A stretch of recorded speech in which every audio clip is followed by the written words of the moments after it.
Okay, so real quick, I think that was so cool. I was really glad to have Peter come in. I'm going to leave this here just so we can have that visual of all the different people, groups who don't have the gospel in their language just to think about. But I know that many of you were given one of those little whistles when they came in, and the temptation's there. So I'm just going to give you guys 3 seconds right now to just get them out and blow till your 3 seconds worth of your little heart is content. So if you have one of those little whistles, like, I know it's tempting. So ready? 1, 2, 3, go. All right, that's good. Cool, great. Glad we got that out of the way. All right, so we've come to the end of our series on Heroes of Faith. We're wrapping up, not that we've run out of heroes by any means. There are many more in the scriptures still. But if you turn with me to Hebrews 12:1 and 2, we're going to see kind of where the author of Hebrews has been taking us, right? The scriptures are filled with all of these different stories of heroes of faith, and I encourage you to continue to read them, look to their stories, let their stories impact you in your own life, in your own faith. Different stories have stood out to me at different times in my life, and so I encourage you to continue to read and to dive in. But we're going to wrap up our series where the author wraps up his. And so if you remember in Hebrews 10, way back when we kind of started this journey, we saw that the author was talking to people who were starting to get discouraged, who were starting to feel beat down. He's encouraging them to endure in their faith in the midst of trial and difficulty and suffering and persecution. He's encouraging the people not to shrink back, but to keep going, to press on. And so to strengthen them, we have, he didn't write chapters into his own letter. That'd be a little weird, right? Like if you were writing a letter, nobody writes letters anymore, but if you were writing a letter to your mom, you're like, chapter 1, verse 1, dear mom, right? That's not what he's doing. He didn't put those in. Somebody else did. So he moves from wanting to encourage them into this great, what we call the Heroes of Faith chapter, but it's all of these different examples of heroes and their stories. And then chapter 12 gives us the main point that he's wanting to make, right? He's listed all of these stories to drive towards one idea. And so in Hebrews 12:1 and 2, this is what it says.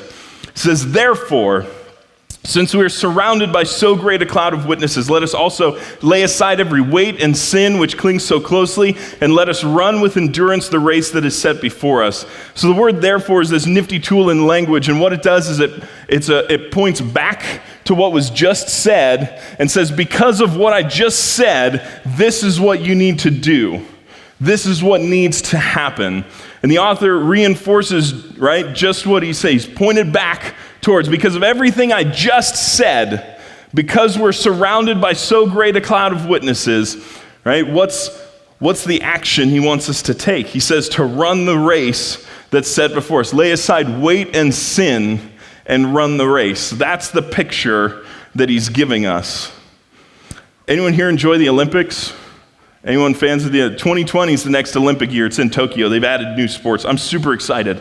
I love the Olympics. It is my favorite sporting event of all time. I think it would be so cool to go and attend one day, to actually get a ticket and go and see the Olympics, right?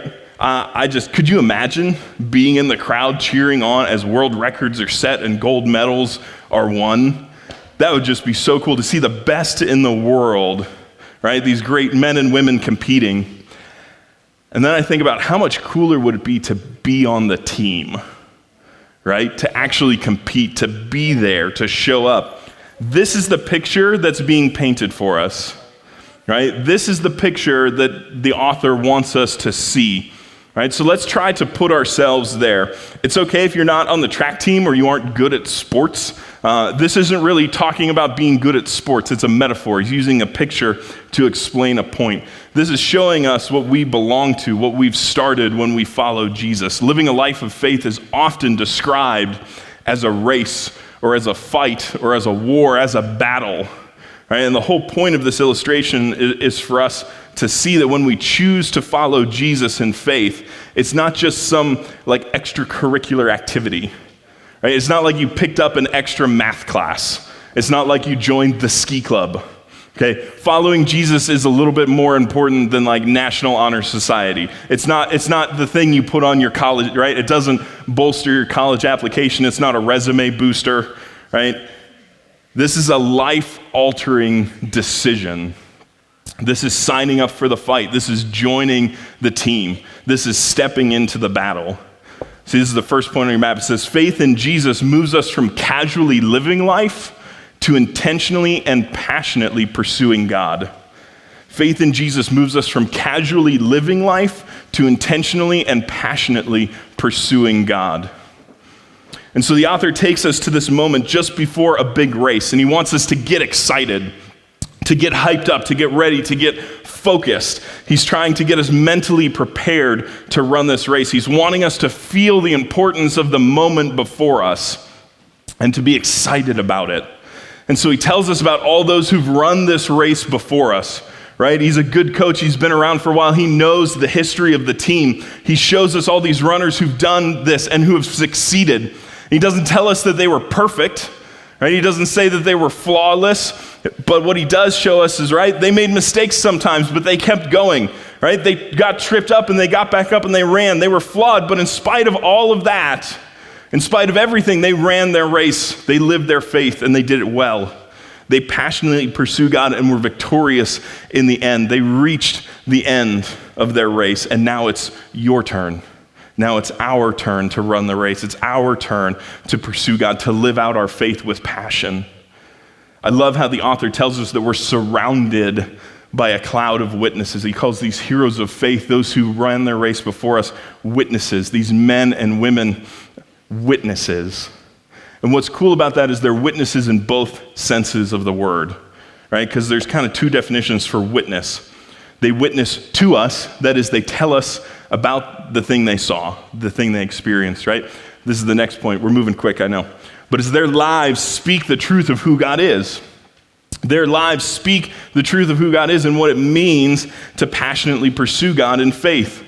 They witness to us. They communicate to us. Their stories are for us. Hebrews tells us that. They are God's gift to us. Their story, right, of whom the world was not worthy. We've hit on that so many times. They are God's gift to us in grace that we could see what it is to live faith. Their stories are there for our benefit, to encourage and challenge us. Their lives speak the truth of who God is and what he's done. They show how faithful God has been generation after generation after generation. They show that God is faithful even when man is not. They show that God is faithful even when people fall away. They show that God is faithful even when we don't know what he's doing. They show us that God is faithful. Their lives speak to the truth that God can take a terrible, hard, difficult, painful experience and turn it and use it for good. Their lives witness to us that there is greater treasure in following God than in all the treasure of the world. Their lives witness to us that God is good, that God will do what he promised. That though right now we may be waiting or hurting or in pain or struggling or in doubt or worried or having no clue how things could work out, that God is still good and in control, that he has a plan, that we can trust him. In their lives, they witness God's power to do amazing things, to rescue people. They witness God's power to make outsiders a part of the family, to adopt in those who don't belong. They witnessed his compassion and mercy. Their lives are recorded so we might see and know those same truths of who God is. If we ever doubt the goodness and greatness and majesty of God, all we have to do is look at those who ran the race before us and hear what they tell us about who God is. We can look to their examples and we can see where they triumphed in faith, right? David slaying Goliath, but we can also see where they faltered when David got all creepy and decided to spy on a woman that wasn't his and then killed people. Yeah, that was awkward, right? We can see, right, the great triumph, right? Abraham, the great father of faith, and then he lies about who his wife is because he's worried they're going to kill him. We can see where they've succeeded and where they shrunk back. We can learn from their mistakes, from their faults, from their lack of faith at times. When we face difficulty and trials and pain and suffering, we can look to those who went before and be encouraged that this too shall pass, that this is temporary, that this world will fade away and that God won't. We can be encouraged by those who went before us to keep going and not give in, even when it was hard. We just have to open the Word and look for ourselves and see for ourselves. These brothers and sisters, though long dead, though already united with God in heaven, though separated from us sometimes by thousands of years, they're not far off. They're right there in God's Word. They're near to us so that we can see and know and learn from them. We've only to look and see who ran the race before us. Their lives witness to us, and they are witnesses of us. They too witness our race. They wait for us to join them. They know God is not done yet. They know that it's not over yet, right? Jesus came and took on flesh. He lived a perfect life. He died in our place as a substitute. Though we deserved it, he took the penalty. He took on that human nature and did what we could never do and died so that we could live. And he rose again and ascended to heaven, and he tells us in his word that he will come back again and make all things new. So God is not done yet. There are others still that need to run the race. There are others still that need to know they're part of the team. And so those who went before us wait. They wait for Jesus to come back again. And while they wait, they witness our race. They cheer us on as we run our own race of faith. Now, don't get confused. They are not God. Okay? They're not omnipresent. There's not like a heavenly TV where they're checking out the Olympics, right? Don't think of it that way. They're not everywhere. They don't see everything, but they know that there are brothers and sisters who are still yet to come. They know that there are those after them who need to run the race as well. They know there are brothers and sisters in Christ who are in the midst of their race right now. They know this because they know God. Right? They know that they are on the team. They know that they are cheering us on. They know that their lives stand as an example for us. They have run their race, and they know that now it is our turn. And so they wait for us to finish, to cross that finish line, to run our race. And so what are the author's words of advice for us? Right? Because he points us to this group, and what does he tell us to do? He tells us to look, and what does he tell us to do to get ready? He tells us to do just as those who ran before us did, to lay aside every weight and sin and run with endurance. That's the encouragement, to set aside weight and sin and run with endurance. Sin's kind of obvious. We've talked about sin. Sin is any word, thought, deed, whatever that is disobedient to God, that goes against what God calls good. And so the author tells us to get those things out of our lives. Why? Because sin clings close and tangles us up and draws us down and makes it difficult to run our race. It keeps us from running the race well. And we've seen examples of this with Samson, this man empowered by God to do great things and yet was so enticed and entangled in sin his whole life, right? Was an example of like, why is he even on the list? That's what we taught. That's the conclusion we came to with Samson. Why is Samson a hero of faith? Ultimately, because God said he was, because God redeemed him. And with David, right? The great King David gets tangled up. Why? Because the smallest little sin, not adultery's big, murder's big. What did he do? I love this chapter. In the spring when kings go off to war, David was at home on the roof spying on the naked lady. I'm paraphrasing a little bit, but that's what he was. He wasn't where he was supposed to be, where God had placed him. How quickly sin trips us up, how quickly that sin led to another until someone was dead. Get it out of your life, how quickly sin takes us down. And so the author tells us, get rid of sin, get rid of the thing that is only going to trip you up, that is only going to slow you down. But then he also tells us to get rid of weight. Get rid of every weight. This isn't like physical attributes. I've watched a lot of Olympics over the years because I love it. It's like truly my favorite sporting event. I like take time off to watch the Olympics. And over the years, one thing I know, undo that because I'll need that paragraph later. One thing I know about runners is that they try to have as little weight on them as possible. right? They want the lightest shoes, the lightest clothes, the lightest everything. I can honestly say that I've never seen an Olympic sprinter line up rocking a backpack full of bricks. Because, it'd be kind of stupid, right? Because who goes to the Olympics and thinks to themselves, you know what's going to help me win this race? If I carry 80 extra pounds of weight with me, I think that's going to make me faster. What do you think, coach? Coach would be like, no, sit down. I'm putting somebody else in, right? And I'm betting I never will. I'm betting no matter how many Olympics I get to watch in my lifetime that I will never see somebody line up there with a backpack or a windsuit, right?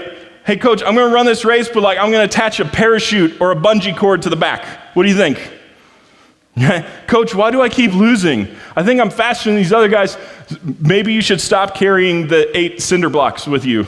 Just a thought, maybe put those down and then try to run. Oh, gee, gosh, I never thought of that, coach. So what does that mean for us, right?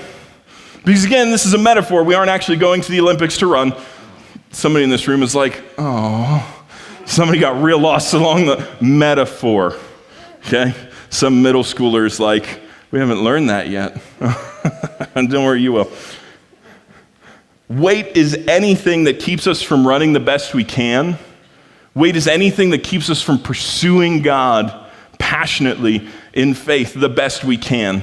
They aren't sins per se, but they're things that can weigh us down. They draw our focus away from God. They hold us back. Right? They might not be sins, but do they help you run the race of faith well? This is calling us to evaluate the things that we have in our life, the things we're passionate about, the things we spend time on, our hobbies, our interests, where we spend our time, where we spend our treasure, our money, where we put our efforts towards. This is calling us to evaluate the things in our life by a higher standard. One of the questions I often get asked as a youth pastor, I've been doing this professionally for 10 years now, and I get asked this question a lot, and I answer it the same way, and I think it really just stresses people out when I do it, because every time I get asked the question, I answer it this way, and then they're like, that's not helpful. So here we go. Here's the question I always get asked: how far is too far? Right? When it comes to sex, I get asked, Dave, when it comes to sex and dating, how far is too far? Right? Or when it comes to alcohol, hey Dave, how far is too far when it comes to drinking or drugs or what, right? Insert whatever the thing is you want to insert there, right? TV show. What TV shows can I watch and it still not be sinning?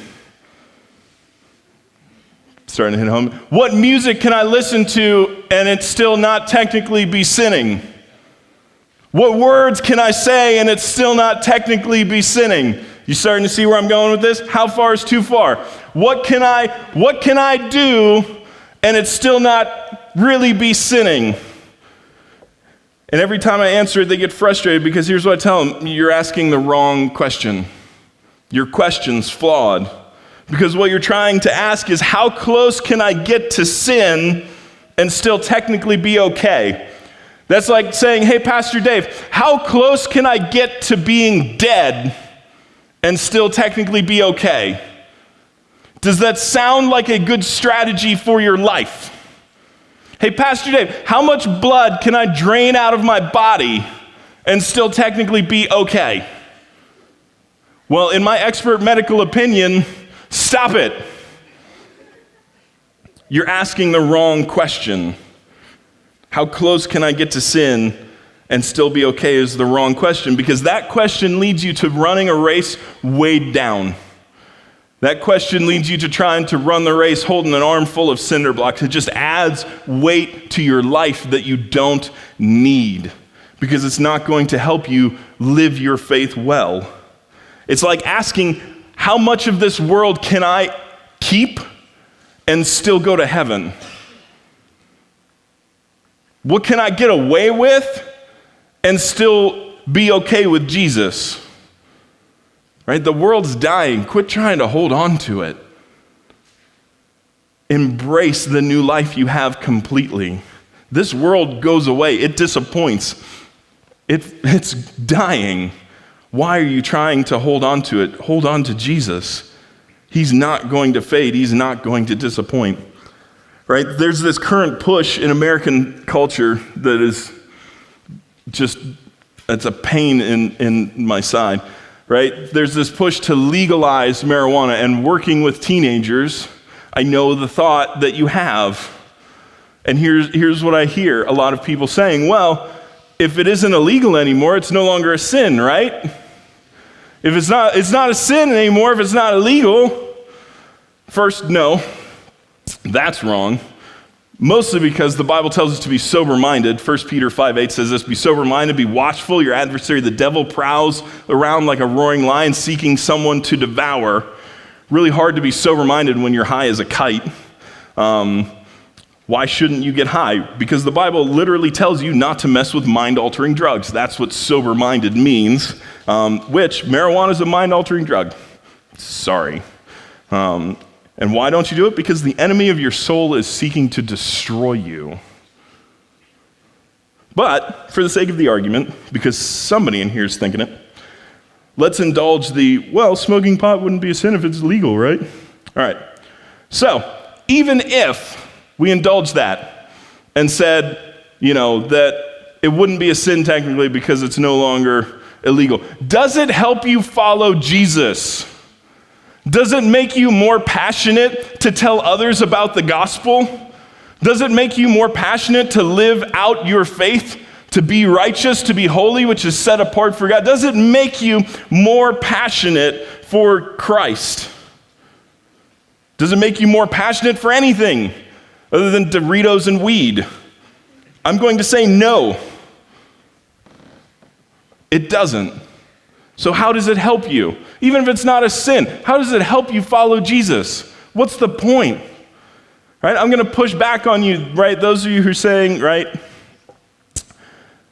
Somebody's going to want to argue with me and say, no, it doesn't do that. It doesn't, no. I get closer to Jesus when I'm high, man. It unlocks my mind.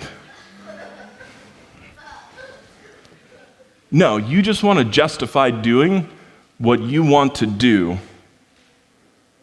You just want to justify the sin in your life.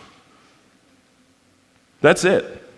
You're just trying to justify while you're trying to run a race of faith holding a 10-pound sack of potatoes. Why? You're just trying to justify not truly pursuing God with your whole life. I want Jesus, but some other things too. No. You're here to run a race of faith. Set all that other crap aside. It's not going to help you. Follow Jesus. Because here's what he says next in verse 2. That was all verse 1. Verse 2. Looking to Jesus, the founder and perfecter of our faith, who for the joy that was set before him endured the cross, despising the shame, and is seated at the right hand of the throne of God. Don't look at this world and try to figure out what you get to keep. You realize that Jesus died to set you free from that. Jesus, thank you so much for your sacrifice. Please forgive me. Puff, puff, pass? No. Cut that crap out. Quit trying to drag a dead world with you into heaven. It's not going to get there. Quit trying to carry around all this useless crap. What does he tell us? No. Set that aside, look to Jesus, and run the race. This is the next point on your map. To run the race of faith well, we must fix our attention on Jesus alone. That word there, to look at Jesus, that's a command. It means a fixed, unwavering gaze on Jesus and Jesus alone. We're told that he's the founder and perfecter of our faith. He's the reason we get to run this race at all.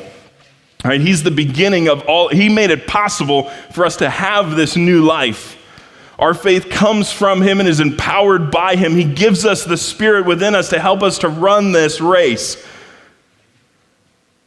That's true of us, and it's true of the heroes of faith who went before us. Remember that Jesus is the whole reason, right? Moses, we're told, set aside everything. Hebrews 11:24 and through 26. By faith, Moses, when he was grown up, refused to be called the son of Pharaoh's daughter, choosing rather to be mistreated with the people of God than to enjoy the fleeting pleasures of sin. Do you see it? He set it aside.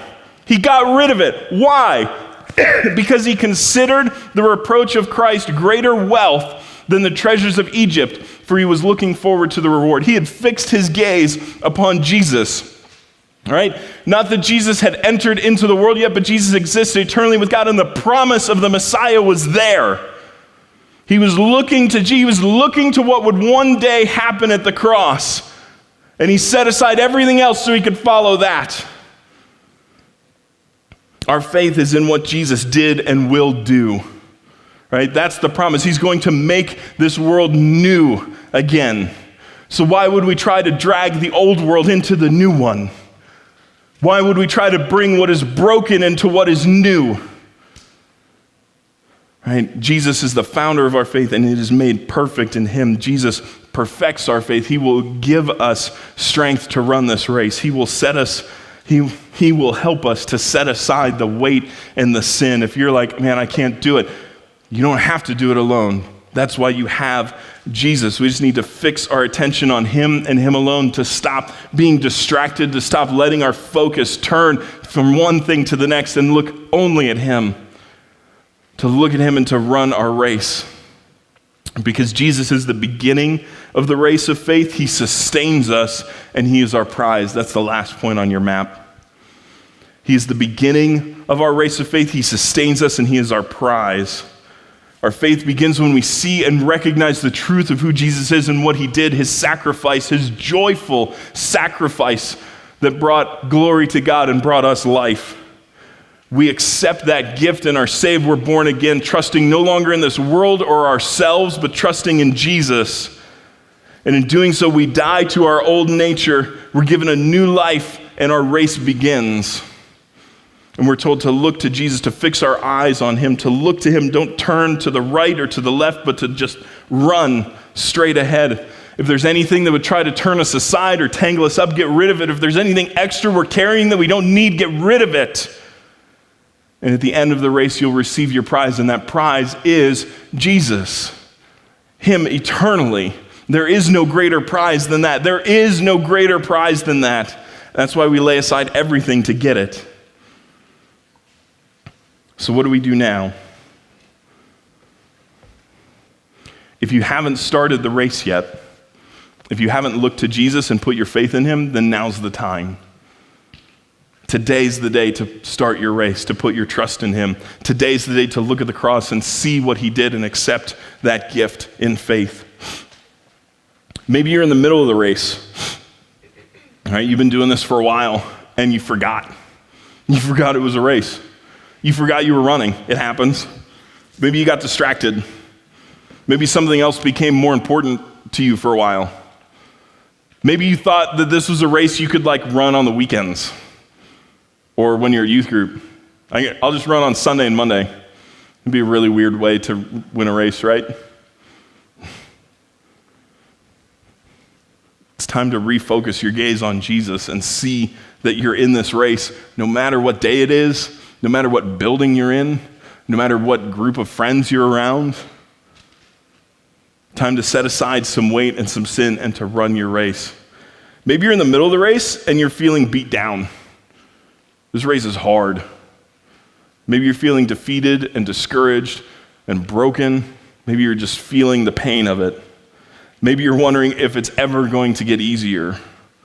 Maybe you feel like you've been running this race a while and you haven't actually gotten anywhere.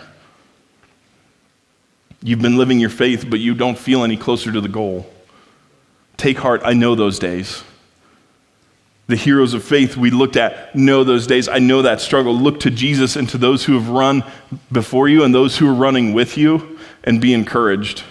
Many of them felt beat down in the middle of the race too. Many of them felt defeated. Many of them wanted to quit. 2 weeks ago, we looked at Elijah, right? Elijah, the great Elijah, who called down fire from heaven.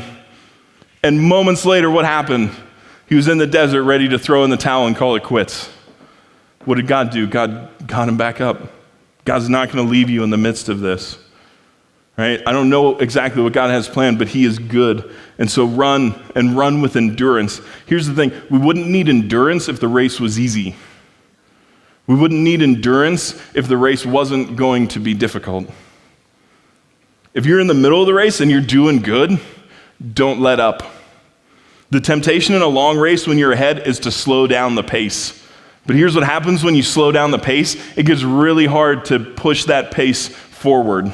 It gets really hard to pick up that pace again. Anyone who's actually run things knows, like, if you're maintaining a good pace, you keep going. You don't back off. Because as soon as you do, it's hard to push back forward. As soon as you do, it's going to start a trend in your life. Don't slow down. Run with endurance. Press on harder and encourage those around you who are running. Encourage those around you to keep going. And as you draw near to the end of your race, don't let up. I think one of the hardest things that runners have to learn is to run through the finish line. I've seen a lot of people lose the race in the last 10 feet. When they see the end is in sight and they start to slow up and they start to take it easy, and what happens? Someone who wants it more charges right past them. Press on through the finish. Set your focus on Jesus. Don't look to the right or to the left, and run through to the end of your life.